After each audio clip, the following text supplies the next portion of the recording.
warahmatullahi wabarakatuh. Alhamdulillahirabbil alamin. Bapak Ibu yang saya hormati, pagi ini kita sengaja mengundang Bapak Ibu dalam rangka presentasi adanya pembuatan atau penyusunan best practice. Untuk itu, marilah kita pertama memanjatkan puji syukur kehadirat Allah SWT. Pada pagi ini kita bersama-sama bisa menikmati alam dan hawa yang segar ini. Salawat dan salam semoga tetap terlimpahkan kepada junjungan kita Nabi besar Muhammad Sallallahu Alaihi Wasallam, yang beliau telah menuntut kita jalan yang benar. Langsung saja akan kami sampaikan bagaimana langkah-langkah penyusunan best practice yang mungkin dari Bapak Ibu ini juga masih belum tahu, atau mungkin masih ada yang buta, atau mungkin yang sudah tahu tapi belum begitu jelas. Namun sebelumnya mari kita lihat bahwa kita sekalian ini memang adalah sebagai pengelola, kita harus optimis ke depan, dinamis, bahwa kita bagaimana untuk mewujudkan sekolah kita ini menjadi sekolah yang benar-benar idaman daripada masyarakat, bangsa dan negara. Di sini kami ceritakan awal mengapa saya nanti menyusun best practice atau kinerja singkat saya selama 2 tahun yang lalu, yaitu kondisi awal kita ketika saya datang di SD 2 Medo ini tanggal 27 November 2017. Selang beberapa bulan berjalan, saya melihat kondisi yang kurang memenuhi target 8 SNP, Standar Nasional Pendidikan, yang ditetapkan oleh pemerintah. 8 Standar Nasional Pendidikan itu apa saja ya ini? Kita mulai dari standar isinya bagaimana, standar Satgas, standar pembiayaan, standar penilaian, kelulusan, pengelolaan, standar proses, standar pendidik, dan tenaga kependidikan. Ini 8 standar ini memang kewajiban kita untuk memenuhinya. Ini target dari BNSP. Disinilah setelah saya berkeliling-keliling, melihat-lihat, mengamati dari sepak terjang Bapak Ibu guru di SDN 2 Medo ini dan tenaga pendidikannya, maka terangkatlah permasalahan, dan permasalahan ini sering kita diskusikan dengan stakeholder yang ada di SDN 2 Medo, termasuk guru, komite, teknik, masyarakat desa, tokoh masyarakat, untuk melakukan pembenahan kualitas dan kuantitas pendidikan di SDN 2 Medo. Nah, ini Bapak Ibu, strategi apa yang kami gunakan untuk menyusun best practice ini? Nanti kami menggunakan metode. Ini ada gambar di belakang. Metode ini adalah metode perbandingan. Jadi perbandingan ini nanti antara saya melakukan perubahan ini di awal saya datang di sini, dan nanti setelah saya lakukan perubahan ini, nanti bagaimana hasilnya? Ada peningkatan apa justru malah penurunan? Nah, ini Bapak Ibu untuk menyemangati kita, semua orang itu pasti ingin memiliki tujuan yang lebih baik di masa yang depan. Apakah yang kita lakukan Bapak Ibu? Tentunya kita tadi setelah kita ketahui pembahasan tentang 8 standar nasional pendidikan, maka tahapan penyusunan program pengembangan sekolah yang harus kita lakukan. Jadi setelah itu saya mengamati tadi bagaimana prosesnya pembelajaran dan sebagainya, maka di sini kami susun suatu program pengembangan sekolah. Adanya program tahunan, program jangka menengah, dan program jangka panjang. Dan di sini untuk di sini memang ditujukan hanya jangka waktu 2 tahun atau 3 tahun. Begitu perkembangannya bagaimana? Nah, tahapan penyusunan program pengembangan sekolah ini Penyusunan tahapan program utama pengembangan sekolah antara lain adalah program akademik, program kesiswaan, program pendidik dan tenaga kependidikan, dan program saspras dan fasilitas. Ini yang kami angkat. Yuk kita lihat bersama-sama bagaimana langkah-langkah pelaksanaan program-program tersebut. Program pertama, tahapan pelaksanaan program pertama itu satu adalah program akademik, yaitu dalam rangka ini pelaksanaannya kita harus mengembangkan sistem belajar dan mengajar yang bermutu. Yang kedua, mengevaluasi dan memperbarui kurikulum. Nah, ini kurikulum kita itu setiap tahun pasti kita perbarui. Yang ketiga, menetapkan standar mutu akademik. Jadi kalau di sini umpamanya kita melakukan KKM atau KKL, ini harus kita tentukan setiap tahun harus kita ada perubahan dan peningkatan. Ini.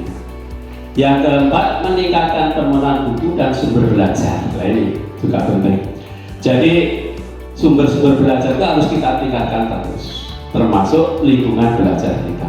Program kedua yaitu tahapan pelaksanaan program kedua, yaitu program kesiswaan. Satu, peningkatan manajemen PPDB yang selama ini sebenarnya sudah kita laksanakan, namun mungkin kurang dalam memanagenya.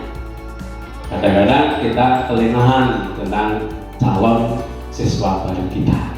Yang kedua, mengembangkan sistem dan teori pembelajaran. Sistem dan teori pembelajaran kita perbarui terus. Mengembangkan kegiatan ekstrakurikuler wajib atau pilihan. Yang keempat, mengembangkan pendidikan kepemimpinan kesiswaan. Nah, maka dari itu kita sebagai pengelola, Bapak Ibu guru harus memberi tauladan di sini. Yang kelima, meningkatkan prestasi kesiswaan secara akademik. Yang keenam, mengembangkan kepribadian, seni budaya, olahraga, dan adu prestasi. Ini adalah lewat pembelajaran ekstrakurikuler. Nanti kita bahas lebih lanjut. Yang selanjutnya terakhir, memantapkan jalinan kerjasama untuk mempersama banyak peluang beasiswa bantuan. Nah, ini termasuk sekarang yang sudah ada di sekolah kita adalah PIP atau PKSM. Ini jalinan kerjasama, atau mungkin nanti ada peluang dengan wali murid kita. Program ketiga, tahapan pelaksanaan program ketiga yaitu program pendidik dan tenaga pendidikan. Satu, mengadakan pembinaan berkala. Ini sering kita lakukan, bahwa setiap hari Senin sehabis upacara bendera selama 15 menit saja kita berkumpul bersama, yaitu untuk melakukan evaluasi dari kinerja kita selama minggu yang lalu. Yang kedua, menggiatkan keikutsertaan dalam kegiatan gugus dan KKG. Yang ketiga, mengikutsertakan guru dalam diklat dan workshop. Yang keempat, mengikutsertakan program PIGB. Ini baru saja dari teman-teman kita menyelesaikan program PIGB. Yang kelima, merutinitaskan kegiatan supervisi. Nah, ini Bapak Ibu, jadi setiap minimal itu 1 semester sekali itu kita adakan supervisi kelas. Yang keenam, mendorong diri untuk bisa terjaring dalam angkatan CPNS atau P3K. Program keempat, tahapan pelaksanaan program keempat, program bidang satgas dan fasilitas. Yang pertama yaitu melaksanakan pembangunan fisik yang dibiayai oleh pemerintah. Nah, ini kita berusaha dan mengusahakan dan mengusulkan ini setiap tahun kita usulkan kepada pemerintah. Yang kedua, memantapkan sistem manajemen fasilitas berdasarkan penjaminan mutu. Bapak Ibu, pada tahun 2018 yang lalu kami dipanggil di Surabaya, yaitu untuk mengikuti sistem penjaminan mutu sekolah internal. Itu bisa digital selama 5 hari. Nah, ini juga suatu ilmu nanti bisa kita kembangkan bersama-sama di sekolah kita ini. 3, mengupayakan pemberdayaan berbagai bentuk kerjasama dan bantuan serta mengembangkannya. Ini maksud saya dari wali murid, mungkin dari tokoh masyarakat, atau mungkin dari alumni. Nah, ini perlu kita gali dari program ini. Yang keempat, penambahan sarana pembelajaran, yang alhamdulillah ini baru saja kita juga mendapatkan bantuan dari pemerintah. Yang kelima, mengupayakan fasilitas peningkatan keimanan, kepribadian dan bagi semua warga sekolah. Ini termasuk fasilitas musola dan sebagainya ini yang kita bangun. Gitu.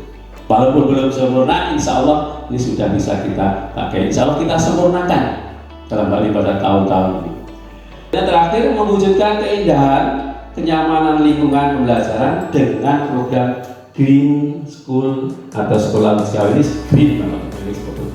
Nah, Bapak Ibu yang saya hormati, dari program-program tadi, setelah saya amati pada awalnya selama 1 tahun, maka kami pun membuat program ini, lalu kita laksanakan bersama-sama program tadi, dan alhamdulillah sudah terwujud. Akhirnya apa? Kita menentukan penyusunan best practice, ya. Nah, dari permasalahan yang terjadi, penyusunan program-program pengembangan, pelaksanaan program, penyelesaian kendala, dan hasil yang diperoleh, maka terkemas dalam sebuah best practice yang berjudul Prosigileng Sipres. Jadi nanti kalau kita uraikan adalah terinci dalam program kesiswaan pendidikan lingkungan menuju siswa prestasi. Artinya apa? Jadi lingkungan, namanya pembelajaran atau siswa belajar itu kan punya lingkungan, namanya lingkungan pembelajaran. Perlu Bapak Ibu ketahui yang mungkin ini sebagai ajuan ilmuwan jenengan, yang nanti mungkin Bapak Ibu juga akan menyusun perspektif ini. Susunan perspektif ini adalah susunan karya ilmiah. Otomatis disusun seperti ini. Satu atau dikemas dalam bab 1 biasanya itu harus ada pendahuluan. Isi dari pendahuluan itu adalah dengan latar belakang masalah, permasalahan, dan strategi pemecahan masalah. Ini. Bab 2 adalah tentang kajian pustaka. Bab 3 adalah pembahasan dari strategi masalah tadi. Jadi pembahasannya adalah meliputi alasan pemilihan strategi. Alasannya kalau memilih strategi ini, hasil atau dampak, hasilnya bagaimana, kendala yang dihadapi. Dari situlah Bapak Ibu juga banyak kendala-kendala yang dihadapi. Lalu faktor pendukung alternatif pengembangan. Faktor pendukungnya banyak sekali di lingkungan pembelajaran kita ini. Terus yang keempat adalah kesimpulan dan rekomendasi. Kesimpulan dan rekomendasi. Jadi harus kita simpulkan. Kesimpulannya bagaimana? Dengan kita menyusun perspektif tadi, atau kita mengelola pembelajaran ini dalam 2 tahun. Katakanlah seperti itu, kita akan melihat nanti. Terus dan terakhir adalah lampiran.